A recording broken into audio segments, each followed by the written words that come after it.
My son stole $210,000 from his sister's college fund.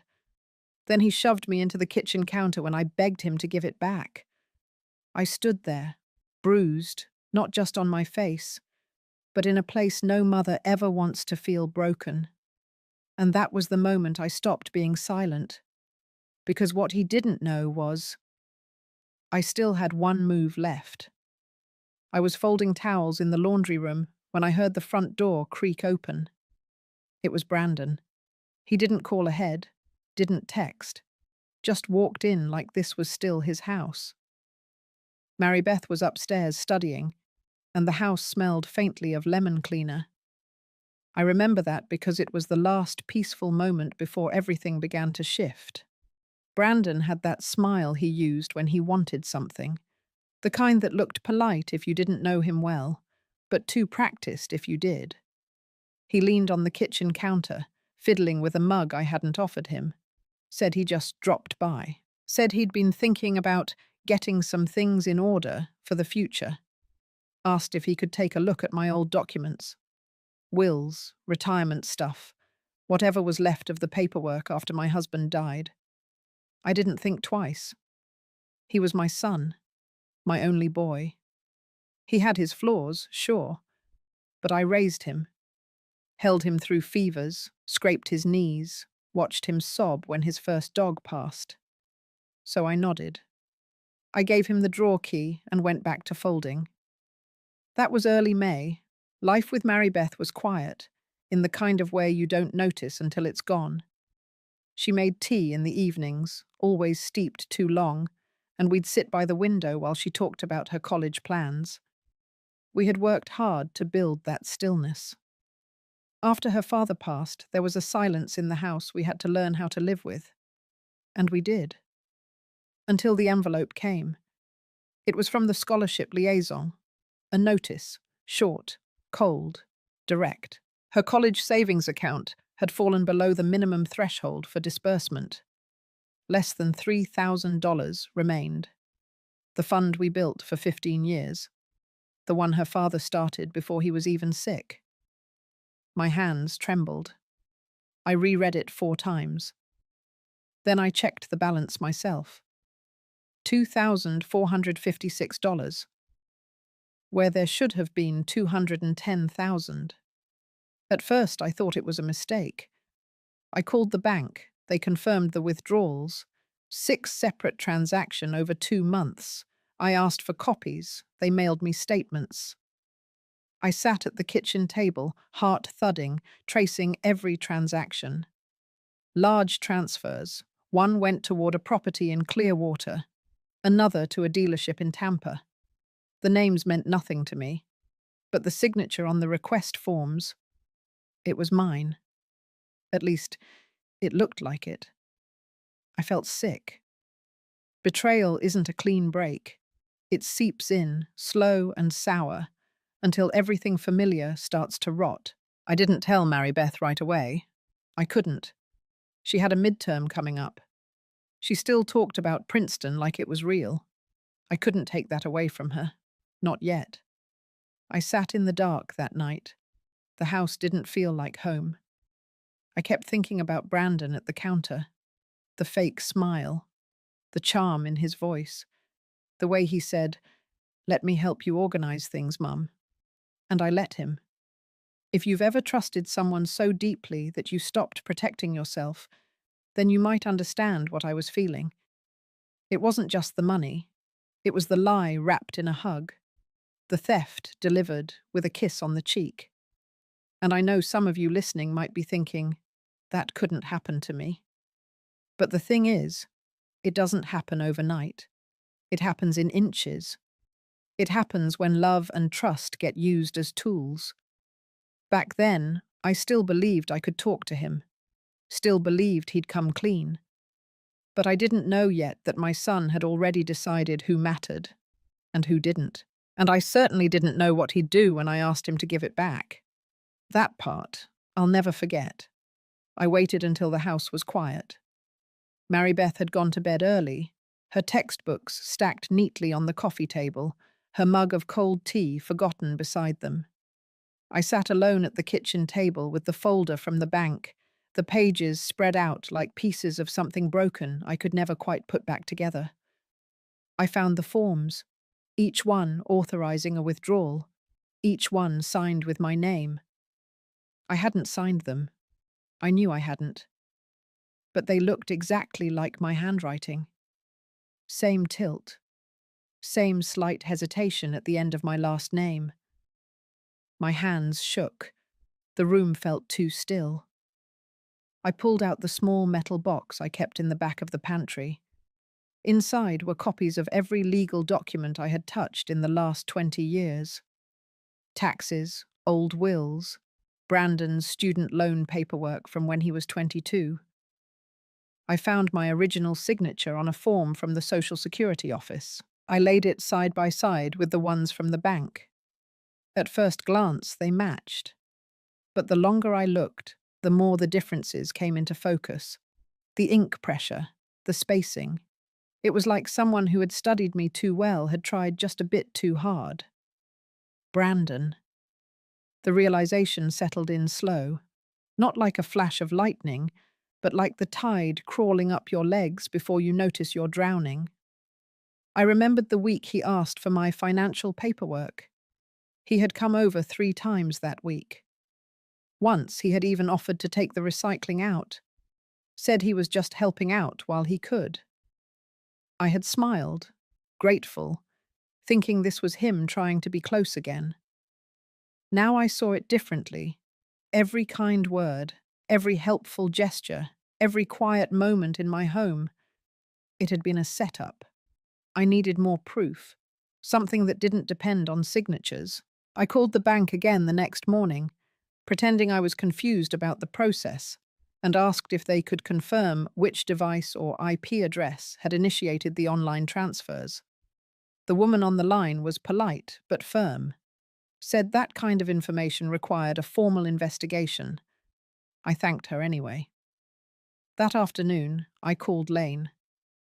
Lane and I used to work together at the library before I retired. She had gone back to school for accounting and now worked for a private financial investigator. I hadn't spoken to her in over a year, but the moment she heard my voice, she asked what was wrong. I told her everything. Not just the missing money, but the signatures, the withdrawals, the property in Clearwater. She didn't interrupt once. When I finished, there was a pause.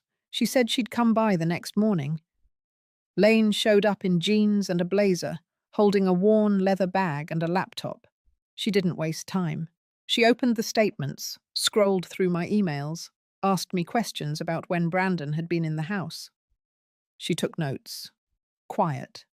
Efficient. She wasn't there to comfort me. She was there to help me see clearly.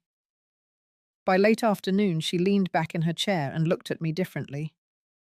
He used your name and authorization to transfer the money into a holding company, she said, and then used that company to purchase real estate. You're listed nowhere on the deed, not even as a co-signer. He erased you entirely from the transaction trail. I sat still, hands in my lap. My knees ached from sitting so long. My mouth was dry. Lane wasn't done. She showed me a copy of the LLC registration tied to the purchase. It had been formed 3 months ago. The listed address was a P.O. box in Tampa. The signature on the registration was Brandon's. That name again, clean and confident. She showed me a social media post from a woman named Brenna, a picture of her standing on the front steps of a pastel blue house in Clearwater, champagne in hand. The caption read, "New Beginnings." I recognized her. She had come to Thanksgiving last year. Brandon had introduced her as a colleague. Lane closed the laptop and looked at me. There was no more guessing, no more hoping, no more room for maybes. Brandon had taken everything his father and I had worked for, everything Mary Beth had earned with her late nights, her part-time job at the diner, her straight A's. He had stolen not just money, but future, trust, the belief that family protects its own. And he had done it, with my name. I sat there long after Lane left, listening to the house settle. Every sound felt louder than usual. The creak of the pipes, the hum of the refrigerator, the way the wind moved the tree outside Mary Beth's window. And in that silence, I made a choice. I wouldn't confront him just yet. I needed to understand exactly what kind of son I had raised before I decided what kind of mother I needed to become. It was a Thursday afternoon when I asked Brandon to come over. I didn't tell him why, just said I had some questions about a few financial documents I needed help sorting out. His tone on the phone was flat but agreeable, said he could swing by after work. Mary Beth had gone to visit a friend for the weekend. I didn't want her in the house when I confronted him. I didn't know what would happen, but I had a sense it would not be gentle. When Brandon arrived, he didn't take off his coat. He stood in the doorway of the kitchen like a man ready to leave as soon as he arrived. His phone buzzed twice in his pocket. He didn't silence it. I slid the folder across the table. He glanced at it, then back at me. Said nothing. I told him what I found, that the college fund was gone, that the transfers had been made using my name, that I had the documents, the dates, the amounts, the matching signatures. I didn't yell. I didn't cry. I stated facts. He didn't sit down. He didn't look at the papers. He crossed his arms and smiled in that tight, mocking way I had only seen a few times before. It was the same smile he used when he was 10 and got caught breaking a window and said it wasn't him even with the bat in his hand. Then he said it. He told me that it wasn't really my money to begin with, that Dad had left things too open, that if someone didn't take charge, it would have all gone to waste. He said Mary Beth didn't need that kind of money, said the world didn't work that way anymore. Kids should figure things out on their own. He leaned closer, voice lower, said he earned it. I stood there, my hands gripping the back of the chair, knuckles pale. I asked him to return what he took, to do the right thing, to remember that this was his sister's future, not a stock option, not a bargaining chip. He laughed, short, dismissive, cold. Then he said I was lucky he didn't take more. I stepped around the table, my voice cracked when I said his name. I told him I didn't recognize who he had become, that he wasn't raised to believe in taking, that I didn't understand how he could do this to his own family. He didn't like that. His eyes changed, his jaw tightened. He stepped forward suddenly and shoved me backward. My hip hit the edge of the counter hard, and I lost my footing. I caught myself against the dishwasher, but the shock of it was worse than the pain. I looked at him, waiting for him to realize what he had done, but he didn't flinch, didn't apologize. He told me to stay out of things I didn't understand, that I was too old to manage finances, that this was how things worked now, and if I didn't like it, I could go live in a nursing home and let him deal with the rest. Then he walked out. The door slammed behind him. The whole house seemed to hold its breath. I stood there for a long time, afraid to move. My legs felt weak. My side throbbed. But mostly it was the weight of it all. The betrayal. The violence. The knowledge that this man, my son, had chosen power over family, greed over love, and he didn't even blink. I sat down slowly, lowering myself onto the floor. The tile was cold, and my breathing was uneven. I tried to collect my thoughts, to make sense of what had just happened. But all I could think of was the way he looked at me, like I was in his way. Eventually, I got up. I locked the door behind me. I checked the windows. I turned off the lights. Then I went upstairs and took a long shower, letting the hot water run until my fingers shriveled. I didn't cry. I felt something worse than tears, something quieter, a stillness that came from knowing the truth and knowing there was no going back. The next morning, I took pictures of the bruises on my hip. I saved them on a flash drive and labeled the folder with the date. I printed out the bank records again and clipped them together. I placed them in a new file with Lane's contact card taped to the front.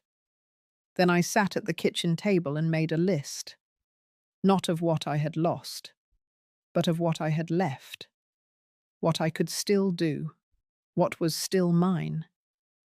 Brandon thought he had won, that his violence had silenced me, that his cruelty had pushed me into retreat. But he had made a mistake. He had shown me exactly who he was. And now I no longer felt conflicted. I felt clear. I knew what had to come next.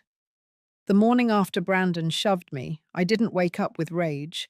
I woke up with something far colder, a steadiness I hadn't felt in years, the kind that doesn't burn through you like fire, but settles into your bones like winter.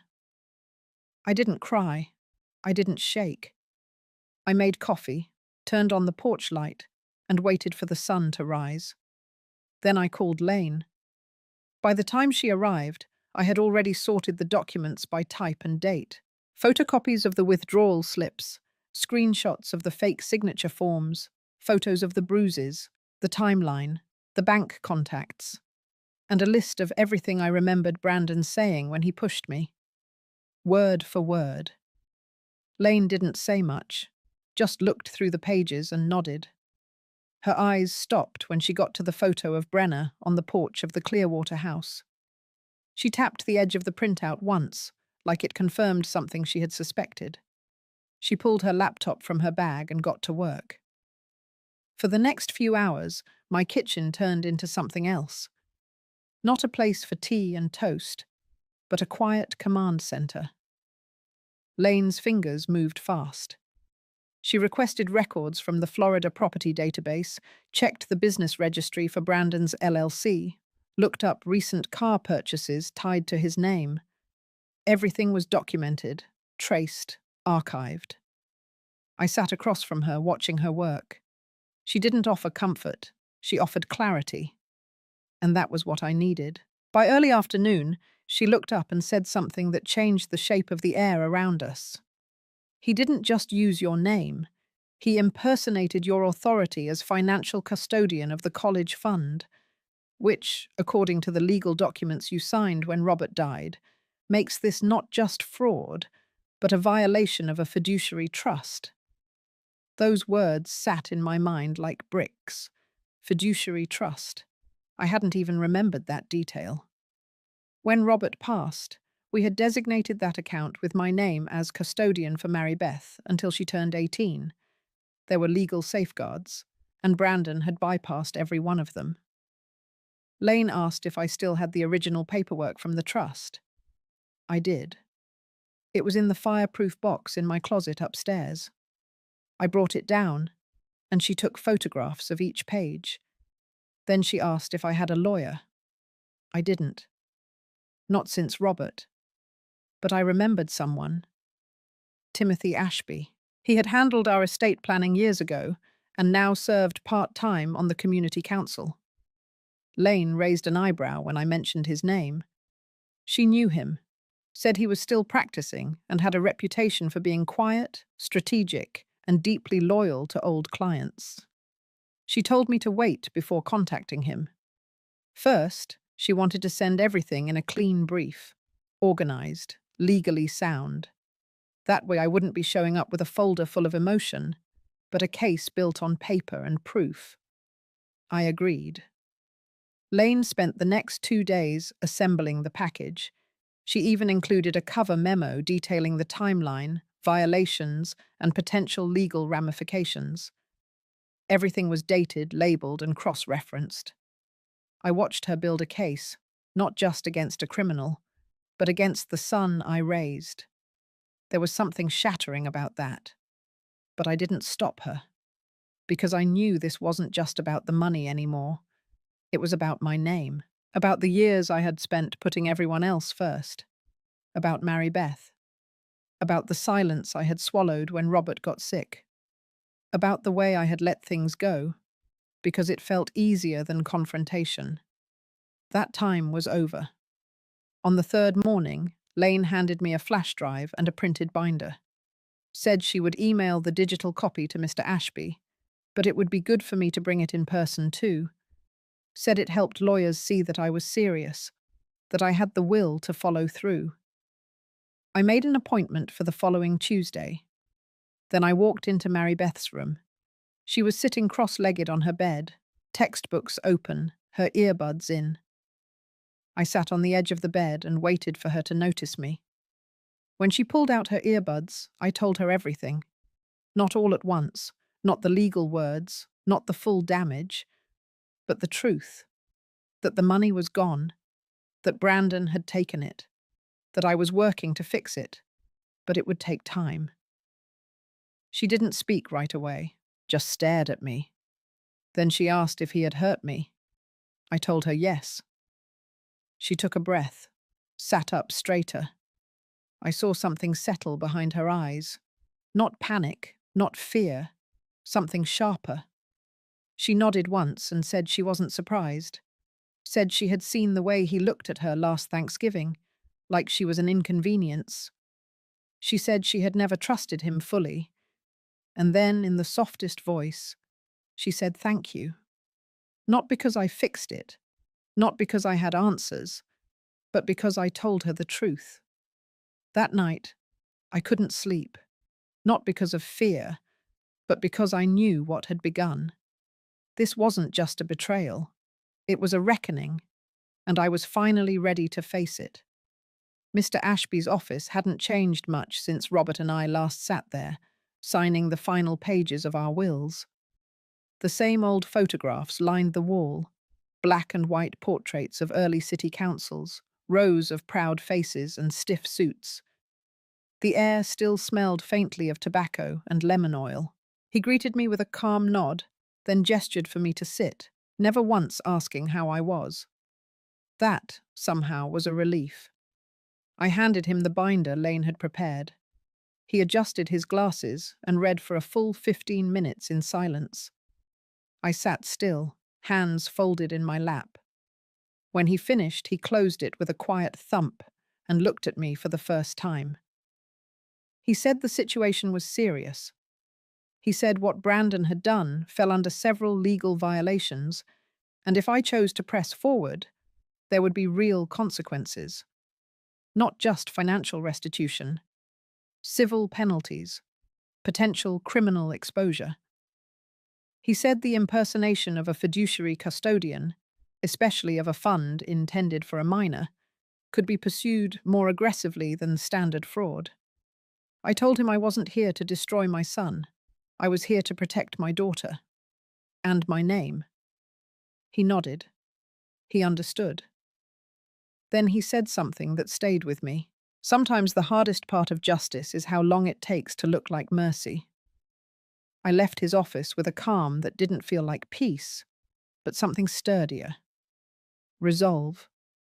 He told me he would file a preliminary notice of claim against the LLC that now held the Clearwater property. He would send a cease and desist to the title company, and he would prepare the necessary filings to begin recovering the trust assets, starting with a court-ordered injunction.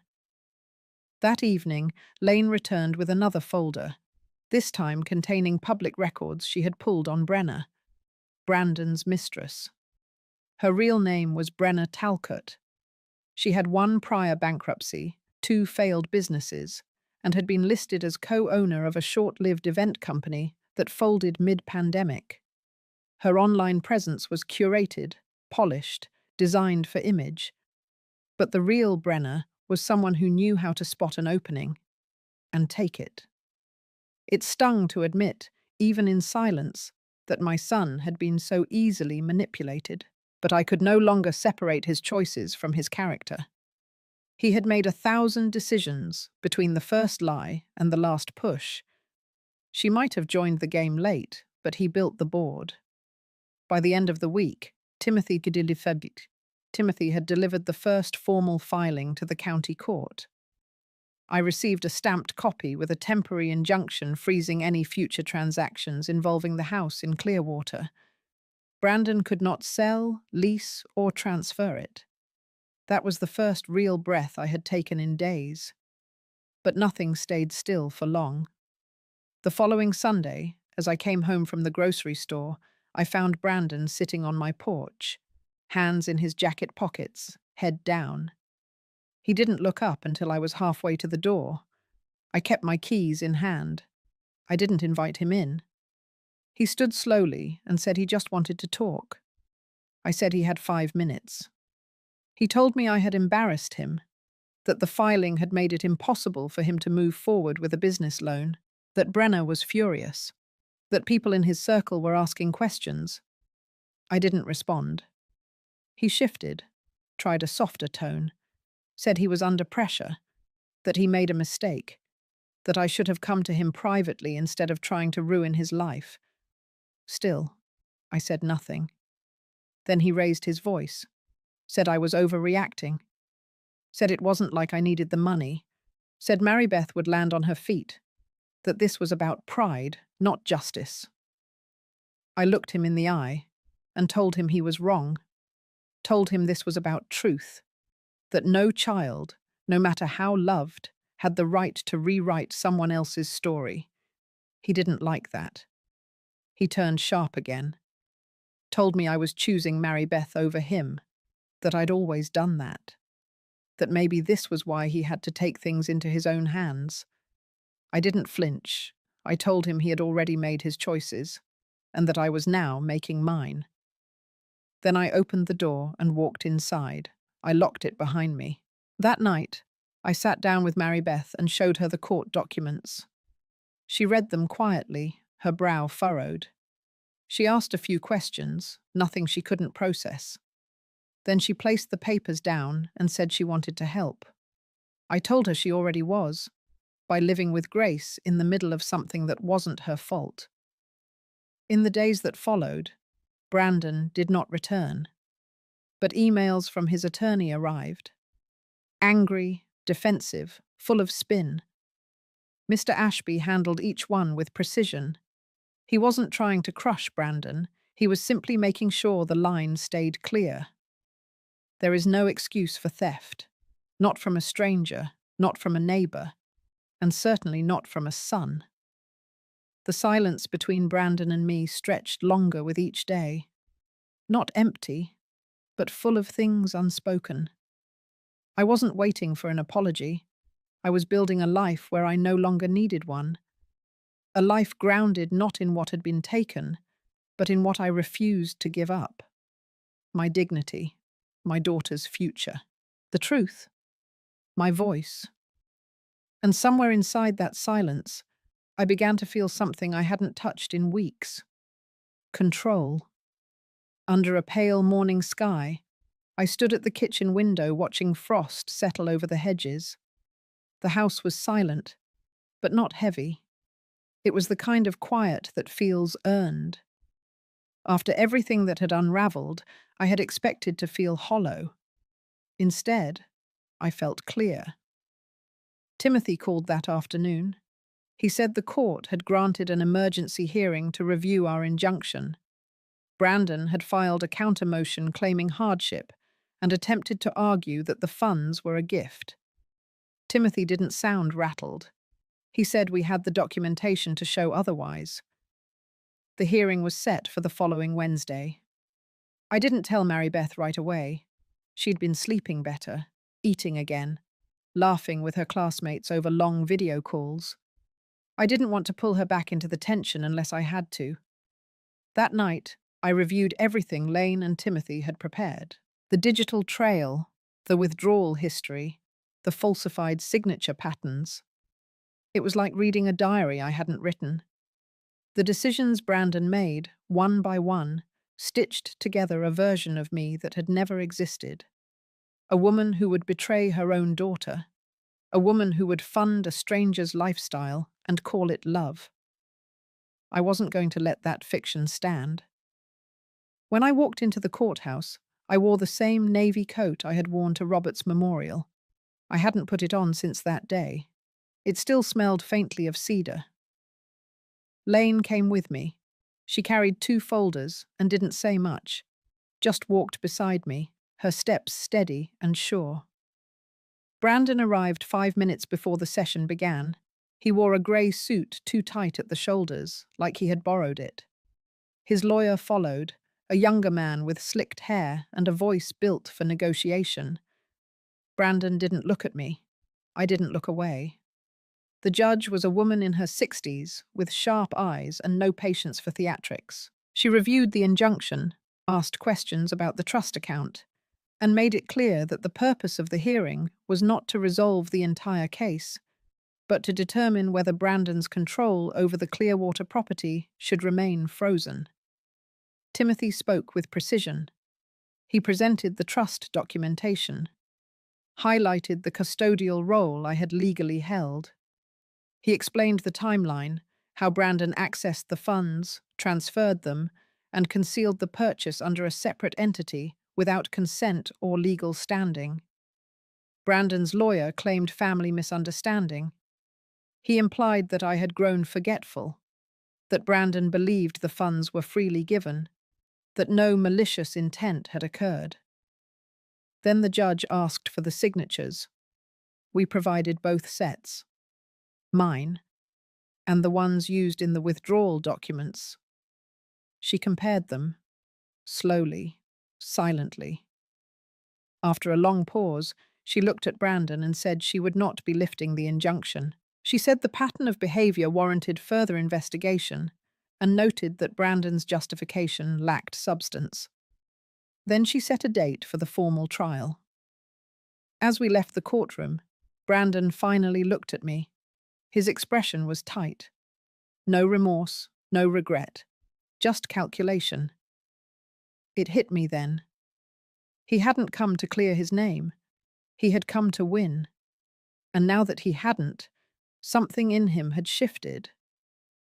The next morning, my mailbox held a single unmarked envelope. Inside was a photograph. Mary Beth, leaving school, taken from a distance. No note, no threat, just a message wrapped in silence. I sat at the dining table for almost an hour, staring at it. My hands didn't shake, my chest didn't tighten, but the air around me changed. Brandon wasn't trying to scare me. He was trying to control me again. But the difference now was, I had seen him clearly, and I would not unsee it. I took the photo to Timothy. He filed it with the court. He said we'd petition for a no-contact order. Lane agreed. She reached out to a private contact at the school and arranged for a temporary security monitor. Brandon had crossed a line he could not retreat from, and in doing so, he had finally answered the one thing I had been wondering since this all began. What would a son give up to keep what he stole? The answer was now clear. Everything. Even us, even her. But I wasn't going to give him anything more, especially not fear. The days following the court hearing moved like slow thunder, quiet on the outside, but something rumbled underneath. I could feel it in the way Mary Beth watched the front windows more often than before, in the way Lane kept her phone near at all times, in the way I double-checked the locks before bed. We didn't talk about the photo again. It lived now in the court file, under evidence, labelled and time-stamped. But it hovered in our house like smoke. Brandon had stopped calling. Instead, his lawyer sent a letter through Timothy. In it, Brandon offered to settle. He proposed to return half of the remaining amount from the college fund if I dropped the claim on the Clearwater property and agreed to dismiss the charges. He called it compromise, a peaceful resolution. Timothy's response was a single sentence. We decline. He didn't even ask me. He knew. That afternoon, I took out the photo album I hadn't touched in years. I sat with it at the kitchen table. Page by page, I went through our family's history. Robert holding Brandon as a baby in the backyard. Brandon teaching Mary Beth to ride a bike. Christmas mornings. Beach days, birthdays with candles half melted before we sang, and I didn't cry. I studied the photos like a woman reading an old map, trying to trace the road to where it all changed. When love became control, when protection became possession, when silence became permission, there was no clear point, just erosion, quiet, patient erosion. But now, I was no longer losing ground. I was rebuilding it. Mary Beth had begun preparing college applications again. She chose 3 schools, 2 in-state and 1 across the country. I helped her with her essays. We sat side by side in the evenings, her laptop open, my notes scribbled in pencil margins. She wanted to study psychology, said she wanted to understand how people became who they became. I said I thought that was brave. One morning, I found her sitting at the dining table with Lane, the 2 of them whispering, sharing coffee and granola bars. Lane was showing her how to create a basic financial plan, budgeting, interest rates, credit scores. Mary Beth nodded like someone who had already learned what happens when you leave your future in someone else's hands. I watched from the doorway. That was the kind of inheritance I wanted to give her now. Not money, not property, but self-trust. Later that week, Timothy sent word that Brandon had filed a motion to have the case dismissed, claiming undue emotional harm. He included fabricated emails, messages written in my name, laced with aggressive language, implying I had threatened him. Lane caught the forgery immediately. She traced the IP address used to send them. It belonged to a temporary server location, registered under a startup business, run by Brenner. Timothy filed a motion in response, attaching Lane's documentation. He requested a forensic analysis of all communications submitted by Brandon's attorney. The judge approved it within the hour. It wasn't just a defense anymore, it was a pattern, a strategy, a campaign to make me look unstable, emotional, vindictive, because that's what men like Brandon counted on, that the court would see an aging woman protecting her daughter as nothing more than a bitter mother than clinging to control. But I had built too strong a case for that. Still, the damage was slow, like water on stone. Each step forward took energy, and I began to feel it, in my joints, in my sleep, in the way my thoughts drifted sometimes when I was alone. One night, I stood in the garden, pruning dead leaves from the hydrangeas. It was cold. The sky was grey and low, and for a moment I let myself lean into the ache of it all. This was my son. This was my son, and I no longer recognized the way I used to love him. That was the hardest part. Not the money, not the court, but the grief of loving someone who no longer existed in the shape I remembered. Still, I didn't stop. The next morning I wrote out a letter, not for the court, not for Brandon, but for Mary Beth. I didn't tell her I was doing it. I just wrote. I told her the full truth, not just the facts, but the feelings, the doubt, the shame, the guilt that I hadn't seen it coming, the weight of silence, the reasons I had waited, the reasons I had stopped waiting. I folded it and placed it in her top drawer. She would find it when she needed it, because someday she might face her own version of this choice, to stay silent or to speak, to protect peace or to protect truth. And I wanted her to know she came from a line of women who chose truth, even when it cost more. That afternoon, Lane called with an update. The forensic report was complete. The emails were confirmed fakes.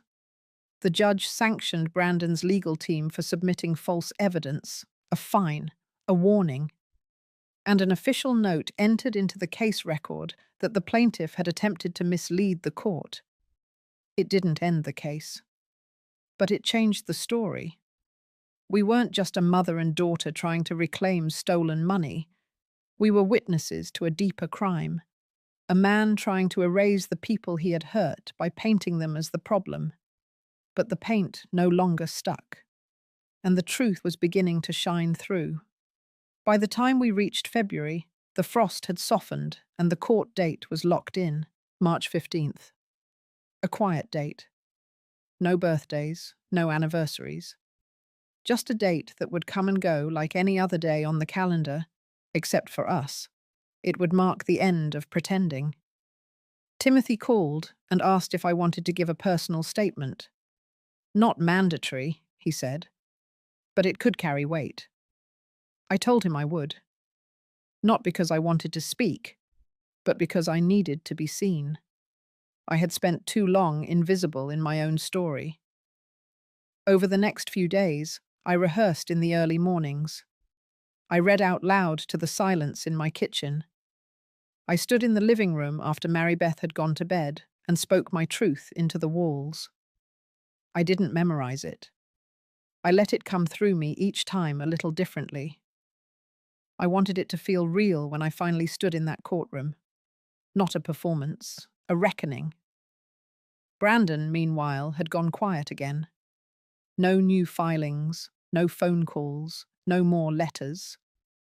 I knew the silence wasn't surrender. It was calculation. He was waiting, watching, likely planning something meant to derail everything at the last minute.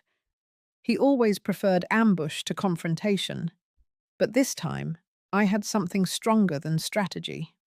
I had endurance. Lane dropped by the house that Friday. She brought 2 sets of final binders, one for me, one for Timothy. Everything was cross-referenced, indexed, prepared for admission. Then she gave me a small manila envelope. Inside was a printed screenshot from one of Brenner's now deleted social media posts. It was dated 4 months prior, a photo of her holding a wine glass on the balcony of the Clearwater house. The caption said, "A new chapter begins, finally ours." Underneath it, Brandon had commented, "No more hiding, only forward." It was nothing criminal, but it was telling. It proved intent. While he was still actively transferring money and denying knowledge of the account details, he was building a life with that money, with that house, and calling it freedom. Lane said it wasn't a slam dunk, but it helped frame the emotional core of the case. It gave the judge context. I thanked her, then walked her to her car. She paused before getting in, looked at me, and said that no matter the outcome, I had already done what most never find the courage to do.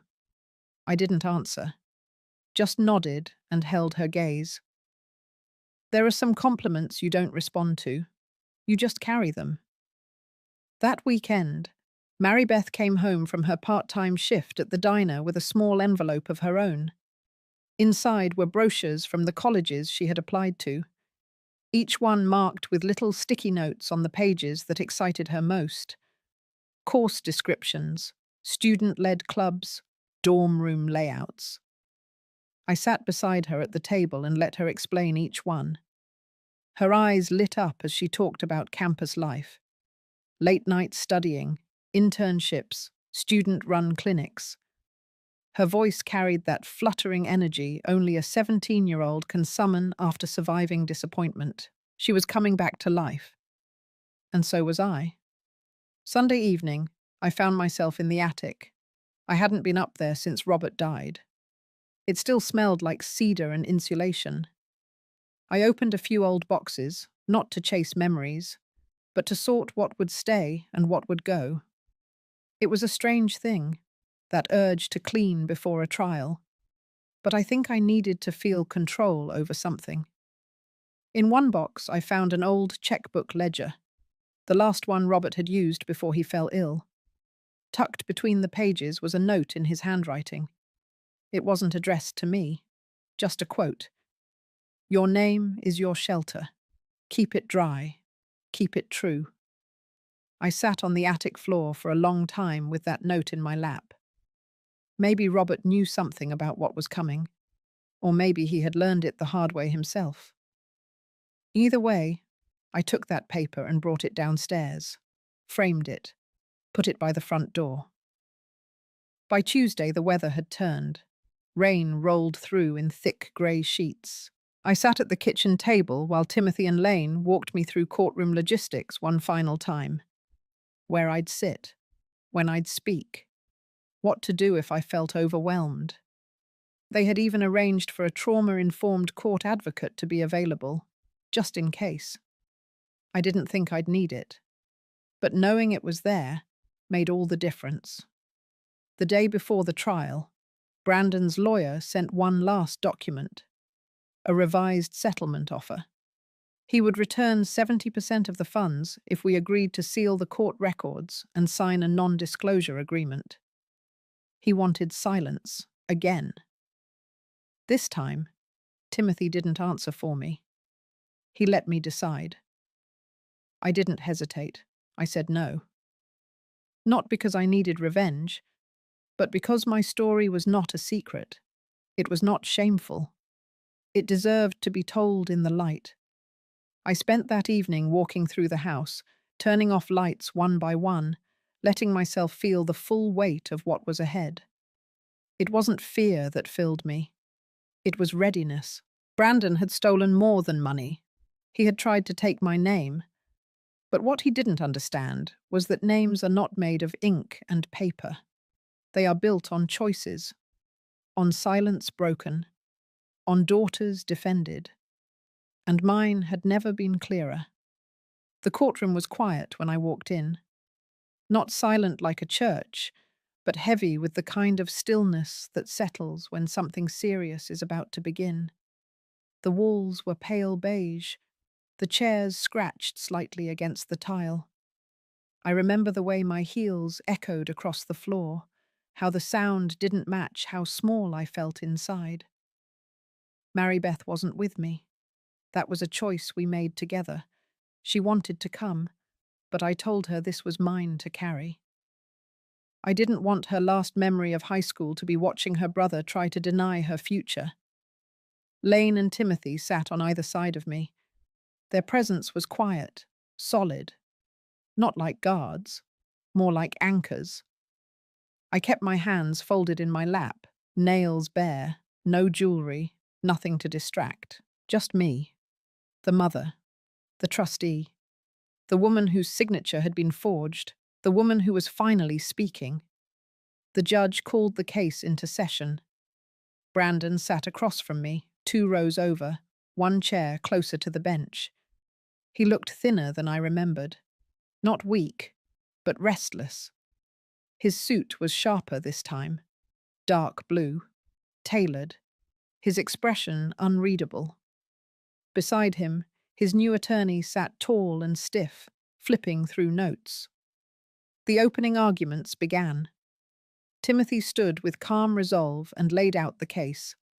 A clear trail of misappropriated funds, a falsified signature, a trust account drained and used to purchase property, vehicles, and private expenditures. He didn't raise his voice, he didn't exaggerate. He simply presented the facts, point by point. Then Brandon's lawyer stood. He spun a different story. He called the situation a tragic family misunderstanding. He claimed I had grown forgetful and resentful after my husband's death. He said Brandon had tried to help, only to be punished for acting in good faith. He painted me as a grieving widow, clinging to control, a woman unable to accept change. He ended his statement by calling Brandon a devoted son. I didn't move, not even to blink. The first witness was Lane. She spoke with precision, laying out the timeline, the emails, the digital records, the fake documents, the data trails. She was methodical and relentless. The judge took notes without looking up. Then it was my turn. I stood slowly, walked to the stand, and faced the room. I had not written a speech. I didn't need one. I spoke about Mary Beth, about how her father and I had started the account when she was 5, how we added to it every year, through birthdays and holidays and odd jobs. I spoke about the pride we felt building a future for her, about the silence that followed when Robert passed, about how I had trusted Brandon to help manage the paperwork because he was family, because he was my son. Then I spoke about the day the balance dropped, about the forged signature, the fake transactions, the day I found the house in someone else's name, and the day my daughter realized her college dreams had been spent on a stranger's champagne. My voice didn't shake, not because I was strong, but because I had already fallen apart and rebuilt myself. When I finished, the room was still. The judge thanked me. I stepped down. I didn't look at Brandon. The next witness was a forensic specialist. She confirmed the signature had been forged, that the withdrawal documents showed copy-paste patterns, that the timestamps on the files didn't align with the bank's internal protocols. She was exact, scientific, unemotional. Brandon's lawyer cross-examined, but it was surface level. The evidence was too tight, the story too clean. Then Brandon took the stand. He said he thought the money was his, that his father had always said they would take care of each other, that I had verbally promised the funds to him after the funeral, as a way to keep the family whole, that he never meant harm, that it was all a mistake.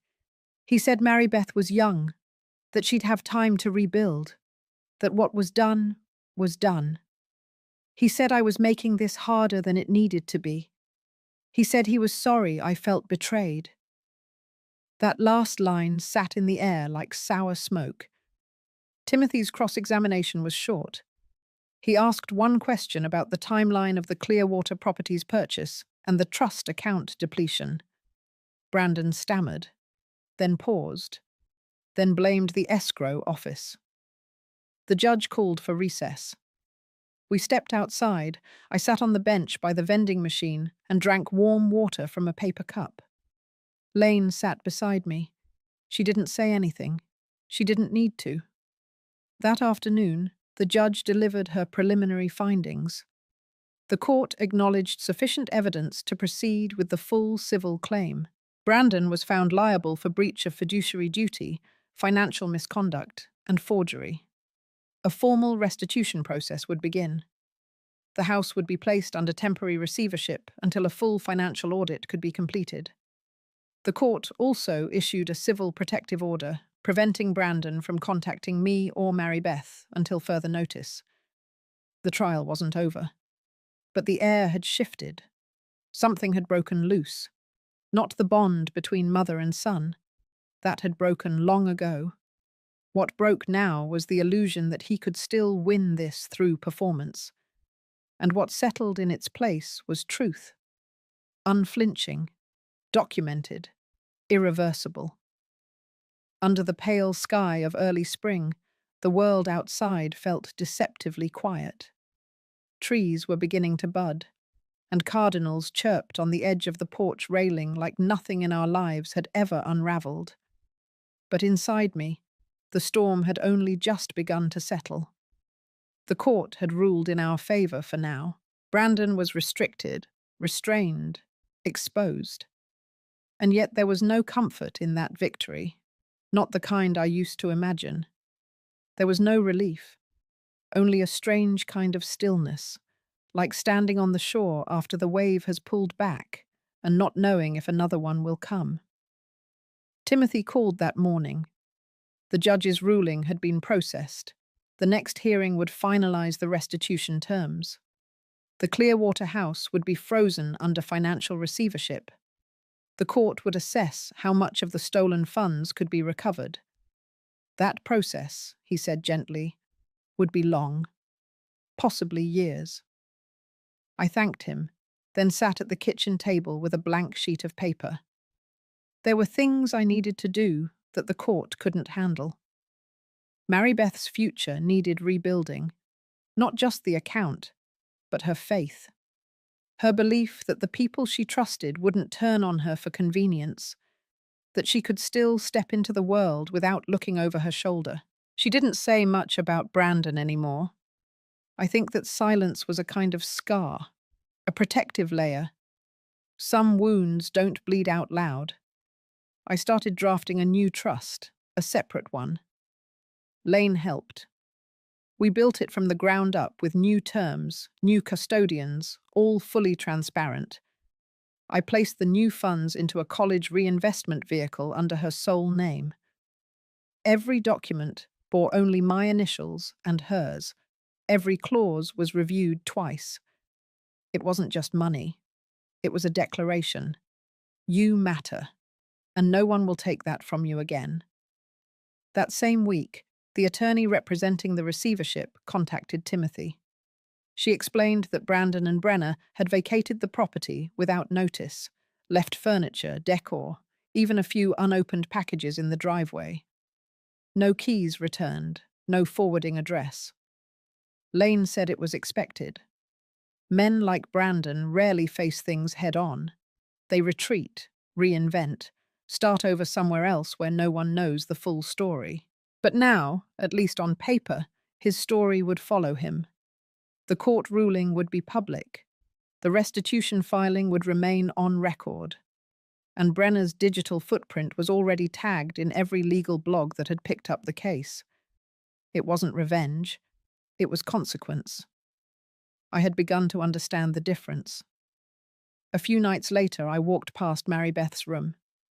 She was on a video call with her future roommate. They were laughing about something on the screen.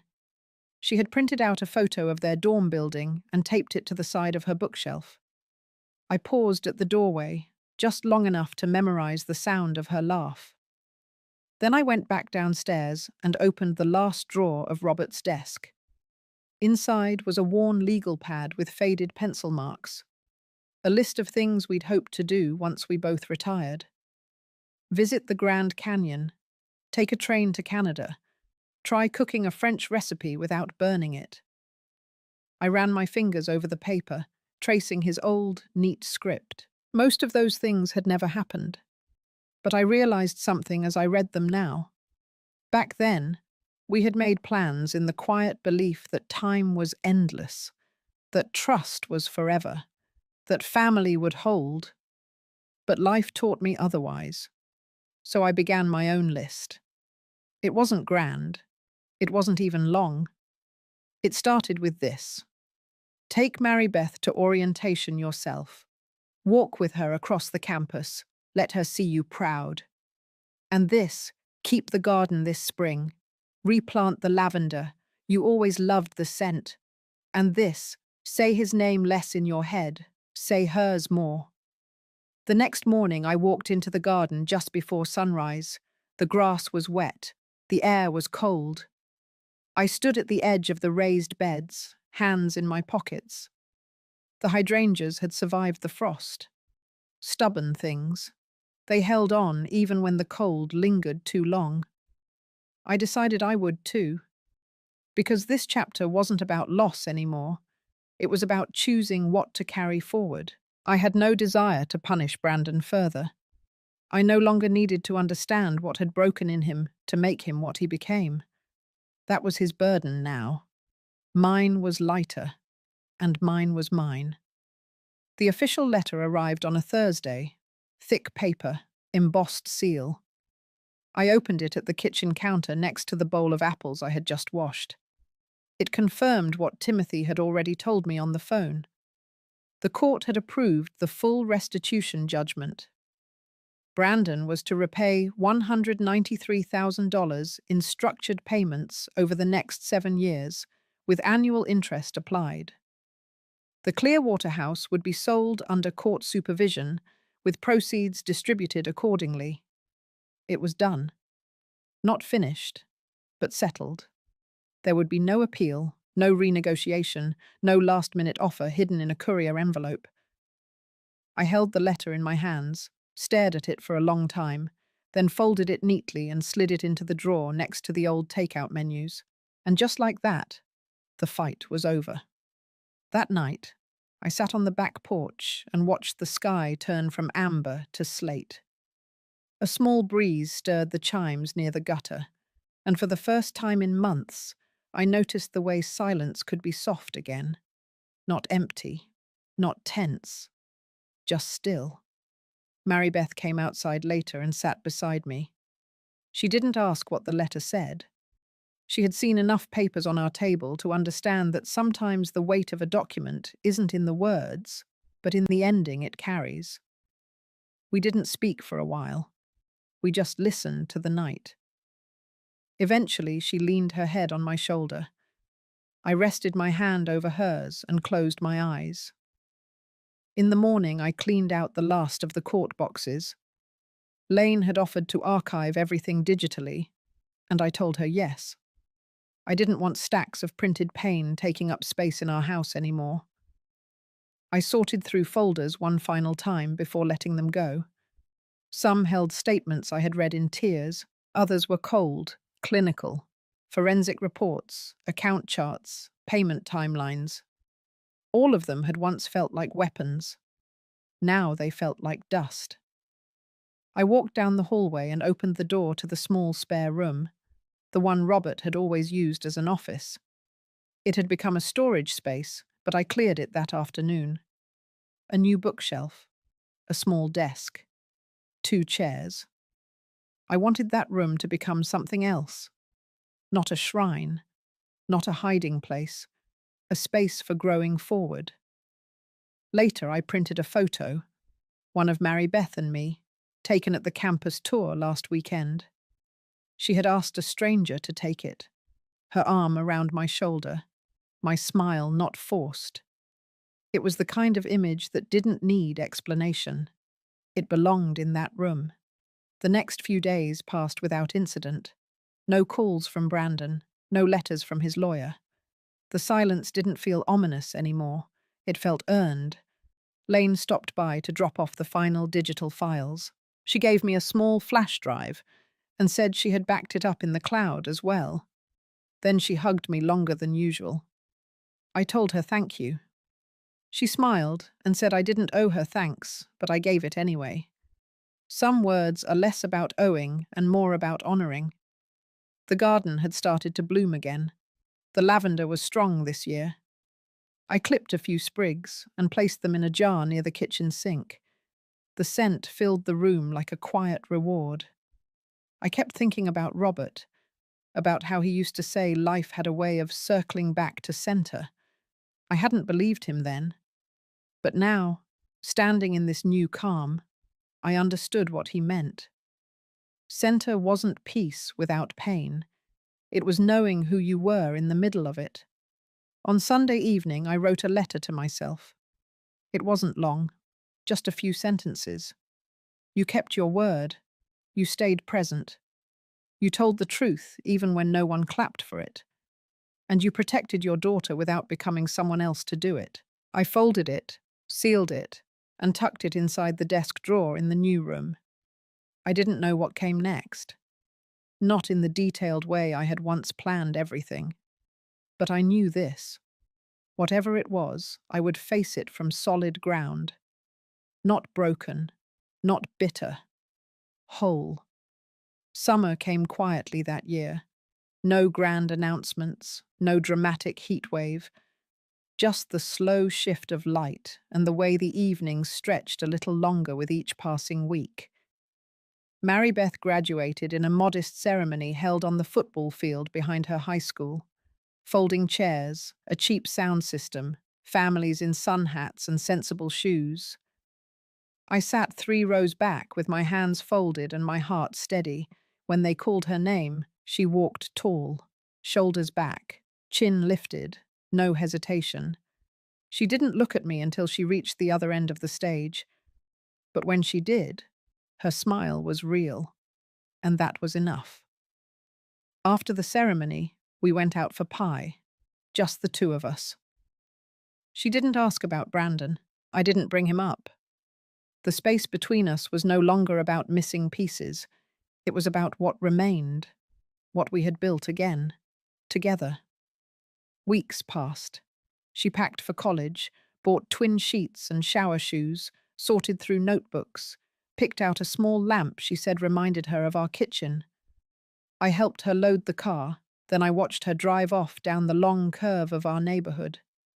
No tears, just a slow breath. I stood there for a while, alone on the porch, hands on the railing, until the car disappeared from view. That evening, I walked into the spare room, the one that used to be Robert's office. I lit the candle near the desk, opened the drawer, and pulled out the letter I had written to myself. I read it again. You kept your word. You stayed present. You told the truth even when no one clapped for it. And you protected your daughter without becoming someone else to do it. I folded it and placed it back in the drawer. Then I sat down and began writing another. This one, for her. It wasn't filled with advice or caution, just presence. Just this. Wherever you go, you are never lost to me. Not in distance, not in silence, not in time. I signed it simply, Mum. Later that night, I walked out to the garden. The lavender had bloomed again, thicker this time. I brushed my hands across the tops of the stalks and let the scent cling to my skin. The wind was light, and for the first time in a long time, I didn't brace against it. I let it move through me, not as a threat, but as proof that I had made it through, that I had chosen my daughter, that I had chosen myself, that the story did not end in betrayal. It ended in clarity, in protection, in peace, and in the quiet knowing that I had done what mothers do. I stayed, even when it hurt, even when it cost everything. I stayed. If you've ever had to stand your ground when no one believed you, if you've ever rebuilt your life after the ones closest to you tried to tear it down, then this story is yours too. Share your thoughts or your story in the comments. Your voice might be the light someone else needs to keep going. We read every word. Because here, silence doesn't mean weakness. It means waiting for the right moment to speak. And now, it's your turn.